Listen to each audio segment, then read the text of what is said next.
is falling. Snow is falling on the ground. Ja, se på jorden.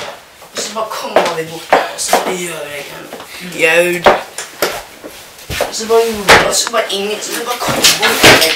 Og så bare, du er så stygg i det. Og jeg bare, og jeg skjønner ikke hva jeg skal gjøre. God morgen, barn. Det er bare, ja. God morgen, lærer. Det vanlige, kjedelige morgensnakk om prosjekter og innlevering holdt på å starte. Men i dag var det ikke helt vanlig og kjedelig. Ungdommene skulle få et nytt ansikt i klassen.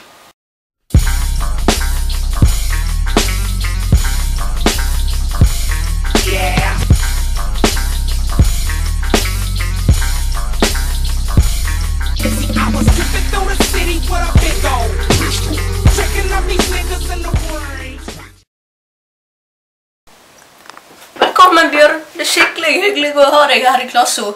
Velkommen. Velkommen så mye. Jo, god morgen, barn. Det er skikkelig hyggelig å møte dere. Jeg heter Bjørn, som sagt. Bjørn Terjesen. Og jeg er jo ny her. Mange synes jeg er skikkelig kul, og jeg er litt sterk også, da. Jeg går jo på sprek og blid, liksom. Og så er jeg ganske god i fotball. Den nye eleven oste selvtillit og bablet i vei om hvor kul han var. Det var så mange positive sider at hele timen fløy vekk. Jentene falt pladask for Bjørn. Men det gikk nesten an å se grunnfargen i guttenes ansikter. Ja, barn, da har dere blitt litt kjent med han Bjørn. Da kan dere fortsette å jobbe med andre verdenskrig. Bjørn, du kan sitte med Katinka og jobbe med henne. Så kan han Jonas jobbe alene. Jonas fulgte nøye med på Bjørn og Katinka. Han kunne se hvordan de spøkte og hygget seg. Jonas' sinn kokte. Tanket på forholdet mellom Jonas og Katinka skulle bli ødelagt, skar i hjertet hans.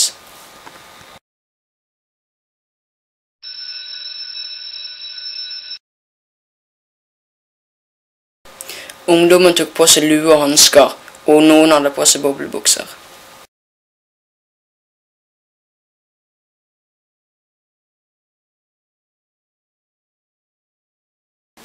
Ja, det er ikke godt at du er sånn ny igjen i klassen deres. Jo, han er Bjørn. Han er så stink.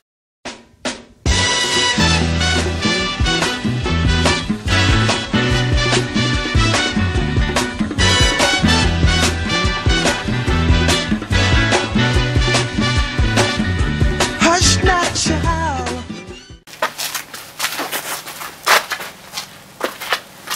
Jonas, du må fortelle deg. Jeg finner han. Jonas sto som en statue. Han hadde egentlig forutsett det, men ante ikke at det skulle såre ham så brutalt.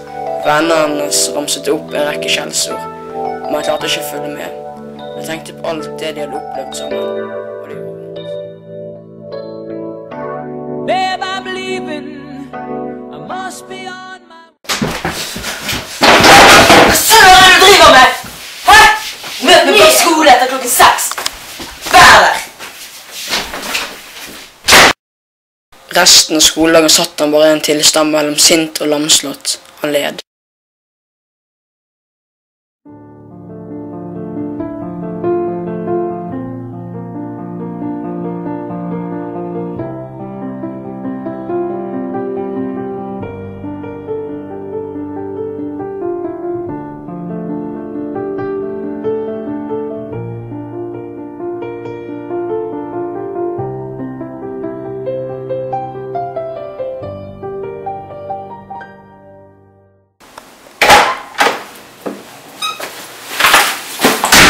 Hallo?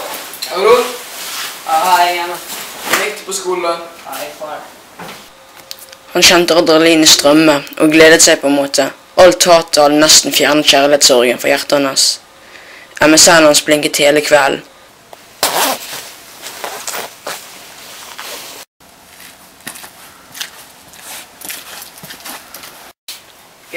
Hva tenker jeg? Banke livskyten ut av denne filsen her. Du må passe på disse. Ja, selvfølgelig. Jeg viser hva som er sjefen, Bjørn. Ja, det skal jeg gjøre. Husk, jeg elsker deg. Jeg elsker deg også. Kom igjen nå. De falske ordene svei i øret. Hei, det er den tingen her. Dette vil jeg ikke. Gi deg nå. Nå røves helt ned. Gi deg nå.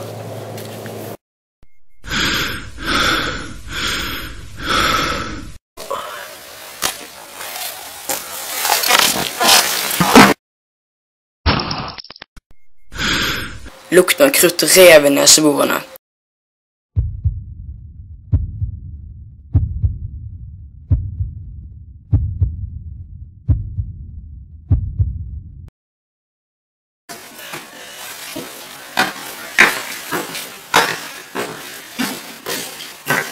Bjørn og Jonas var som truffet av lynet. The bass keeps running, running, and running, running, and running, running, and running, running, and running, running, and running, running, and running, running, and running, running, and in this context, there's no disrespect. So when I bust my rhyme, you break it.